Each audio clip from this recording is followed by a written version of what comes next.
Hey guys, today I'm going to give you my tips to create cinematic footage using the Mavic 2 Pro drone.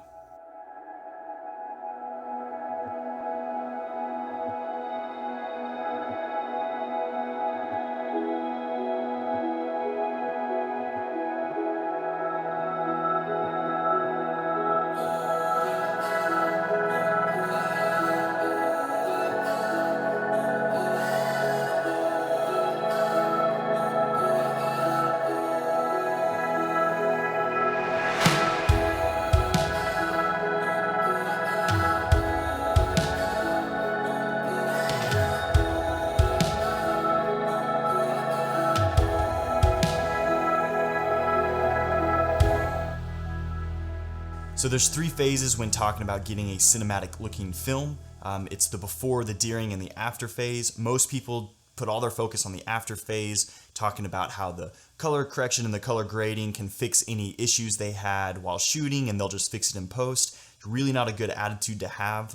To really get a cinematic shot, you want to make sure that your before and during phase go really well so that you've got the best looking footage as possible to work with during your editing phase. The first step in getting cinematic footage is to make sure that your settings are optimized on your drone. You want to make sure that your ISO is as low as possible. If you can, set it at 100 and leave it there. That will give you the best noise ratio in your footage. The second thing would be to make sure your shutter speed is double your frame rate. So if you're shooting at 24 frames a second, you want your shutter speed at 1/50. If you're shooting at 30, you want it at 1/60. And if you're shooting at 60 frames a second, you want your shutter speed to be 1/125. Sometimes when you're shooting outside and it's really bright, your footage will be overexposed and you will be tempted to bump up your shutter speed. If you do that, it will make your footage look a little choppy and not very cinematic. So the way that you can keep that from happening is to get an ND filter for your drone. This is the ND16 polarized filter from Polar Pro. The ND16 gives you an extra 4 stops of light. There have been a few times where I wish I had the ND32, which is 5 stops if it's really bright, but for probably 90% of my drone footage, the ND16 has been perfect for it. The polarized filter really helps with color and contrast, especially if you're shooting outside and you can see the sky. Having the polarized filter on the camera will help bring out a lot of the blues in the sky and will give you really nice looking footage.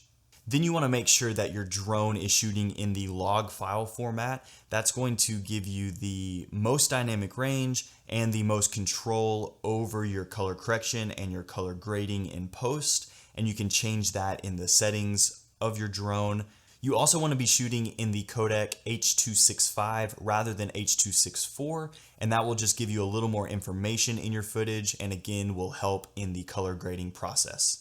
So that was the before phase. Now let's move on to the during phase.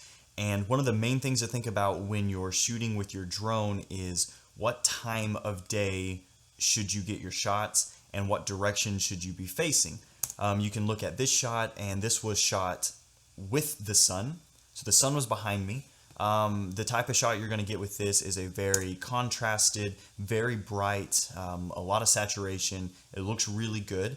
And you can contrast that with this next shot, which was shot into the sun.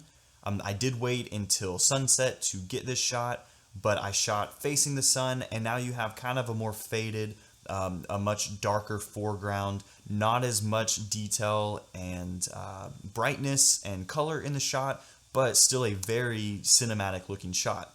If it's the middle of the day and the sun is really bright, I would suggest either shooting with the sun, like this shot, or with the sun coming in from the side. If you shoot directly into the sun and it's really bright, you're either going to have a blown out sky, or if you expose for the sky, your foreground is going to be really dark.